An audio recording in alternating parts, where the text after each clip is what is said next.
తెలంగాణలో అసలైన ఉద్యమకారులకు న్యాయం జరగలేదని జాగృతి అధ్యక్షురాలు కల్వకుంట్ల కవిత అన్నారు. బీఆర్ఎస్ హయాంలో ఎమ్మెల్యేలు కనీసం ఉద్యమకారులకు అపాయింట్మెంట్ కూడా ఇవ్వలేదని ఆరోపించారు.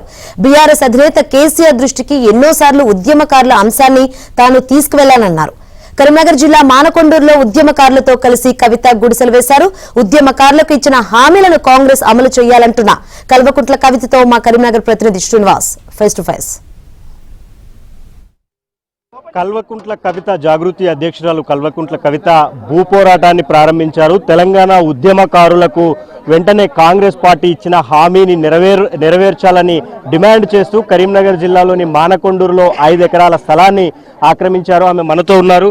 మేడం నమస్కారం. అంటే వంట వార్పు చూస్తే తెలంగాణ ఉద్యమం గుర్తొస్తోంది. తెలంగాణ వచ్చిన దాదాపు 12 ఏళ్ల తర్వాత ఆ అవసరం ఉందంటారా? ఇలా వంట వార్పు ఉద్యమం చేయాల్సిన అవసరం ఉందంటారా? ఉద్యమకారులకు న్యాయం జరగలేదా? ప్రధానంగా ఒక్కటండి, ఉద్యమకారులు ఎవరు కూడా తెలంగాణ వస్తే మాకేదో వస్తుంది అనుకొని చేయలేదు. కానీ వచ్చిన తెలంగాణలో మాకు గౌరవం ఉండాలనుకున్నాం, మాకు ఆత్మగౌరవం ఉండాలనుకున్నాం, గుర్తింపు ఉండాలనుకున్నాం. వచ్చిన తెలంగాణలో అందరూ ఎదుగుతున్నారు, బంగారు తెలంగాణ అవుతుంటే మాకు కూడా కనీసం ఇళ్ల స్థలాల్లో ఇంట్లో పిల్లల్ని చదివించుకునేటటువంటి స్తోమతనో, మాకు ఆరోగ్యం బాగలేకపోతే ఏమన్నా ఆదుకునే వాళ్ళు ఉంటారేమో అని అనుకున్నారు. కానీ అవేవి రాకపోవడంతో ఉద్యమకారులందరూ కూడా రోడ్డున పడ్డటువంటి పరిస్థితి అయిపోయింది. డెఫినెట్గా 10 సంవత్సరాల బీఆర్ఎస్, 2 సంవత్సరాల కాంగ్రెస్లో తెలంగాణ ఉద్యమకారులకు న్యాయం జరగలేదనే విషయం ఉద్యమకారులే బహిరంగంగా చెప్తూ మరి వాళ్ళందరూ కూడా ఒక ఫోరంగా ఏర్పడి 10 జిల్లాల్లో ఉద్యమిస్తున్నటువంటి సందర్భం.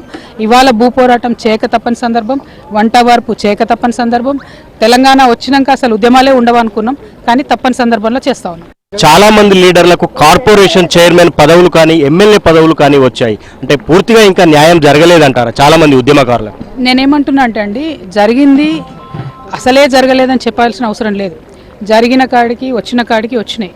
గ్రామాలలో ఉన్నటువంటి ఉద్యమకారులందరూ వేరే వేరే పార్టీలో అప్పటి వరకు పనిచేసినటువంటి ఉద్యమాన్ని వ్యతిరేకించినటువంటి వ్యక్తులందరూ బీఆర్ఎస్లో చేరి ఎమ్మెల్యేలు అయిన తర్వాత అసలు వీళ్ళకి అపాయింట్మెంట్ లేదు, ఇంట్లోకి రానిచ్చింది లేదు.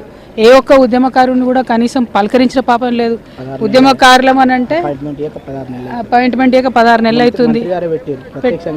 ఎగ్జాక్ట్లీ.